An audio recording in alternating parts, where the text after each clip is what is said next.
Halo semuanya, apa kabarnya? Semoga teman-teman semua di dalam keadaan sehat. Ya, kita tahu bahwa Bahlil ini membuat sebuah kebijakan yang kontroversi karena menjadi begitu ramai dikeluhkan oleh masyarakat dan dibatalkan oleh Pak Prabowo Subianto ya teman-teman. Dan dikatakan juga bahwa ini bukan program Pak Prabowo begitu ya teman-teman. Nah, ini menjadi janggal, artinya Bahlil tidak berkomunikasi untuk sebuah kebijakan yang begitu besar. Mungkin visi misi dalam tindakan Bahlil sesuai dengan apa yang diinginkan oleh Pak Prabowo Subianto, tetapi bagaimanapun secara teknis ya teman-teman, karena dampaknya begitu besar harusnya ada komunikasi, dan kita akan simak bagaimana kritik Deddy Sitorus ya teman-teman. Nah, bagaimana videonya? Coba kita simak dulu bareng-bareng. Lagi rame nih soal LPG 3 kg. Sampai ada rakyat yang meninggal karena kelelahan ngantri. Para lansia, orang miskin disuruh pergi ke agen distributor untuk beli LPG 3 kg langsung. Yang biasanya ke pengecer. Nah, ini kebijakan yang aneh. Alasannya karena banyak pengoplos yang mengambil manfaat.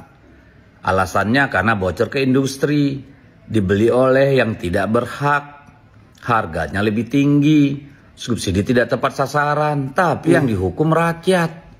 Gimana sih? Kenapa ada yang ngoplos? Kenapa bocor ke industri? Kenapa dibeli yang tidak berhak? Berarti kan pengawasannya, penegakan hukumnya yang salah, bukan rakyatnya. Kan gitu. Kenapa bisa mahal dijual ke rakyat di luar patokan? Ya karena tidak ada pengawasan, tidak ada penegakan hukum, ada kong kali kong, aparat tidak bergerak. Kan itu. Loh, terus kenapa yang disiksa rakyat? Mikir, kan gitu. Kalau tidak mau terjadi penyelewengan ya penegakan hukum dong. Kalau tidak mau pengecer ya kalian antarlah ke kampung. Langsung ke rumah warga. Gitu loh.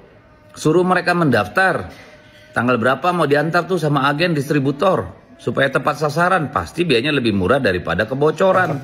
Kenapa rakyat disuruh ngantri Pak sampai ada yang meninggal, harus ninggalin dapur, nggak bisa jualan. Sesat pikirnya kebangetan deh. Kalian yang nggak bisa kerja, rakyat yang dihukum, kebangetan. Harus kita katakan jujur, sejujur-jujurnya, ini semuanya ada kami. Kami tidak diinformasikan tentang kebijakan itu, tentang akan menghapus pengecer tanpa ada formula yang untuk mengganti atau apa. Bahwa kemarin kita semuanya karena juga kita menangkap apa yang terjadi dinamika di masyarakat, maka kita mintakan agar segera ada solusi. Maka ada solusi namanya menjadi sub Bangkalan kan. Tetapi ya itulah, tapi nasi telah menjadi bubur. Bahwa mengevaluasi SDM ada itu hak prerogatif Pak Presiden. Ya, dievaluasi ya teman-teman, ini sudah mengarah kepada reshuffle ya teman-teman. Tetapi Bahlil ini kan ketua Golkar ya, apakah mungkin gitu ya teman-teman ya? Persoalannya ketika pengecer tidak boleh berjualan, tetapi sub Pangkalan ini belum aktif, belum ada. Dan akhirnya sampai kamu dari tadi saya ngomong kamu nggak dengar ya. Pengecer itu dinaikkan menjadi sub Pangkalan. Jadi nggak ada lagi pengecer yang nggak bisa jalan. Jadi semua pengecer dari 370.000 itu semuanya menjadi sub Pangkalan. JK ngomong tentang LPG, bahwa LPG ini terjadi di saat kebijakan beliau menjadi wakil presiden di tahun 2000 periode pertama. Nah karena itu diharapkan tujuan kita ini kan subsidi besar 87 triliun ini, diharapkan masyarakat mendapatkan harga dengan yang semurah-murah. Bakal sapa bae, sekarang lu pasti ngerasain ya, sama yang sekarang gue lagi rasain. Perkara gas, itu ngapa sekarang gas susah banget. Dulu orang enak-enak masak pakai keraras, pakai segala selebuk, disuruh pakai gas katanya biar gampang. Gampang tai, gampang. Sekarang nih susah banget gas nih, nyari di mana juga ada. Orang jadi disusah-susahin banget, kebangetan banget romanya. Orang miskin kagak kebagian senang, disuruh susah mulu susah. Kemarin cetom banget itu kalau kita beli apa namanya itu, beli bensin, no di sono susah banget katanya kudu pakai apa namanya itu. Biarkot apa-apa tuh, udah dijalanin tuh, udah kagak apa-apa. Minyak kelapa dulu susahnya ujubillah menjalik, udah mending kalau ada mending. Langka mending kalau ada mending. Susah banget subuh-subuh, mama udah ngantri gara-gara minyak tuh. Sekarang ada akhirnya, tetep bayar harganya kagak turun-turun. Sekarang masalahnya gas ngapa jadi susah banget. Buseng deh, pakai disuruh segala beli ke pangkalan, kagak mikirin nih, tukang nasi uduk, tuh, tukang bakso, tukang gorengan, yang kalau tiba-tiba gasnya mau diar, ilo kan dia larian nyari-nyari ke pangkalan. Pada pagi mana sih yang si peraturan? Ininya pada kemana sih ininya? Dikata pinter, dikata tolol, pada jadi pejabat ya? Gua kagak ngerti dah kalau begitu. Makanya kalau begaul jangan pada ke orang kaya mulu. Lihat itu orang miskin bagaimana? Orang miskin agak dikasih senang pisan. Gilirnya kalau mau ada cara coblos, orang miskin pada dibebein. Kebangetan banget gila udah begini mah kagak. Ada yang romana ngomong belain kita pisan ini. Lu kok kesel banget, tegas pada habis, pada kagak ada. Di mana-mana orang dirasa-rasain sehari 2 hari udah masa bulan begini bae. Dulu orang enak-enak masak pakai apa namanya, pakai kayu katanya, pakai gas biar mudah tai anjing mudah. Orang bikin udah pada merasa enak pakai gas, pakai disusah-susahin, belanja di sini orang ada, beli di sana orang ada, udah rider. Kalau kata nyair mau orang pada keburu modar, pada nungguin makan. Jadi kesel banget. Pada tahu gak di sini pangkalan pada jauh, apa segala macem, romannya disusah-susahin banget. Dari bensin, dari minyak kelapa, dari apa lagi namanya tuh TV, dulu TV udah bener-bener tinggal colok, jetrekin, pakai segala STB. Sekarang akhirnya banyak banget TV pada ngembrek, orang kepake. Gara-gara apa? Kagak semua orang mampu beli STB, ngerti kagak? Kalau bikin peraturan yang pada enak apa? Kalau dibilangin STB gratis apaan? Dapat STB gratis yang dapat yang kagak, tetap aja TV-nya pada ngembrek, mau ujung-ujungnya jadi apa? Jadi rongsokan. Aturan orang enak bakal nonton, jadi kagak bisa nonton. Sekarang gas diginiin, gas mulu, gas dimasalahin. Ngapa sih emang? Dulu dikeluarin, sekarang mau disusah-susahin. Mau apa gimana maksudnya? Gua agak ngerti banget kalau begini. Gua pengen buat kongko dah, yang bikin peraturan. Gua pengen nanya ngapa digituin. Lo orang miskin jadi disusah-susahin banget. Agak mikir pisan itu tukang gorengan semua sekarang orang usaha rata-rata pada pakai kompor, pada pakai gas. Ilo kan dia kompornya modar, lagi goreng setengah jadi itu udah ke pangkalan dulu yang jalannya lama banget, kurang lebih makan waktu 30 menit 1 jam. Kalau deket, kalau kagak jadi susah banget romanannya. Gua kesel banget kalau begini, gua pengen jeritan banget dah. Jadinya masak kita pada mikirin gas, masak wanti-wanti nih. Emak-emak itu olok banget namanya gas, ngerti kagak? Belanja di sana susah, belanja di sini susah, semuanya disusahin. Roman-romannya orang miskin orang boleh hidup. Bakal sapa baik, yang pada jadi pejabat dah, sapa baik ya dah. Jangan bikin orang kita susah, jangan kalau dibiayain kalau kita menyoblos doang. Bapak Jenderal Purnawirawan Haji Prabowo Subianto yang sangat saya hormati. Bapak seorang presiden, seorang negarawan, seorang tokoh militer yang sangat saya percaya bisa membawa perubahan yang lebih baik untuk bangsa ini. 100 hari kepemimpinan Bapak, kita dikejutkan oleh satu kebijakan politik atau kebijakan menteri pemerintahan Bapak yang menarik tabung gas 3 kg. Dan ini sangat menyusahkan dan menyengsarakan rakyat kecil, di mana Bapak seorang jenderal, seorang prajurit sejati yang sangat paham akan kondisi masyarakat di lapangan. 8 wajib TNI, ada 2 poin yang pasti masih Bapak pegang.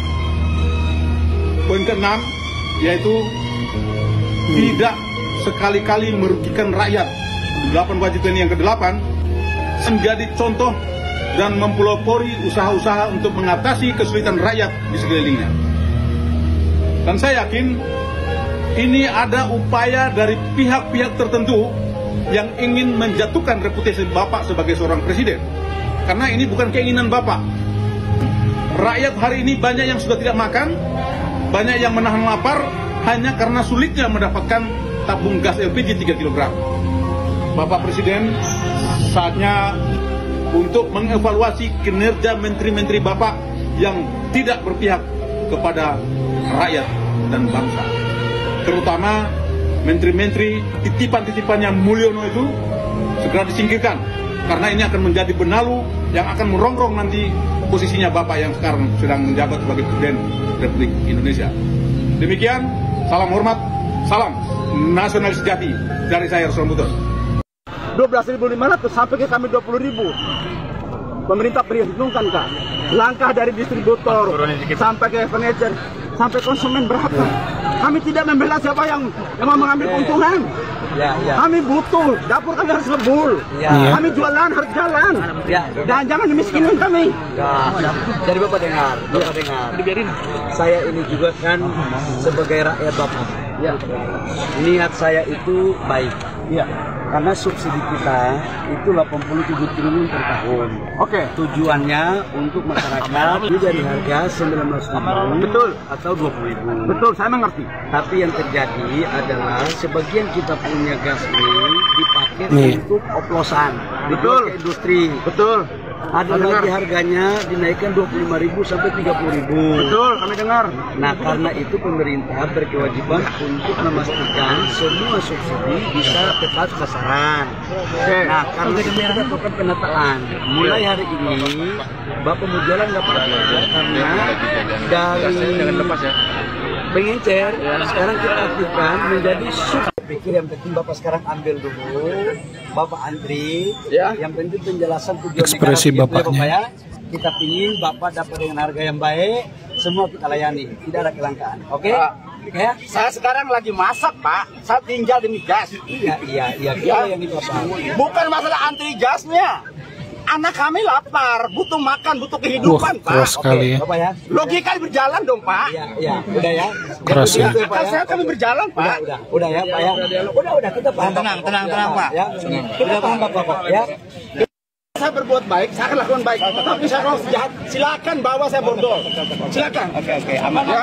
Menarik kalimat terakhir tadi ya. Kami sangat marah. Lalu kalimat sebelumnya logikanya berjalan, Pak. Nah ini sangat cerdas Bapak ini ya. Jadi dalam membuat kebijakan itu memang logika harus dikedepankan, karena ya untuk menganalisa dampak, untuk membuat kebijakan itu harus logis, rasional, terukur gitu ya teman-teman, baik dampak positif ataupun dampak negatifnya gitu ya teman-teman. Jadi sangat tepat kritik dari si bapaknya. Dia sangat marah, mungkin sudah begitu lama cari gas tidak dapat, anak sudah lapar, usaha terganggu.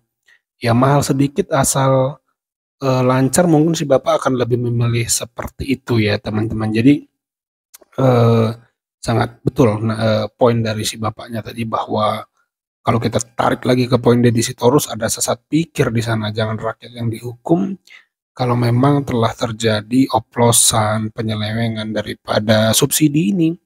Ya dikejar aja orang-orang yang menyalahgunakan subsidi ya teman-teman. Jadi ini poin-poin yang bisa diambil ya oleh Menteri Bahlil tentang kebijakannya yang kontroversial dan terburu-buru, mungkin tidak matang gitu ya teman-teman ya. Itu kalau menurut saya. Kalau menurut teman-teman bagaimana nih? Coba tulis di kolom komentar.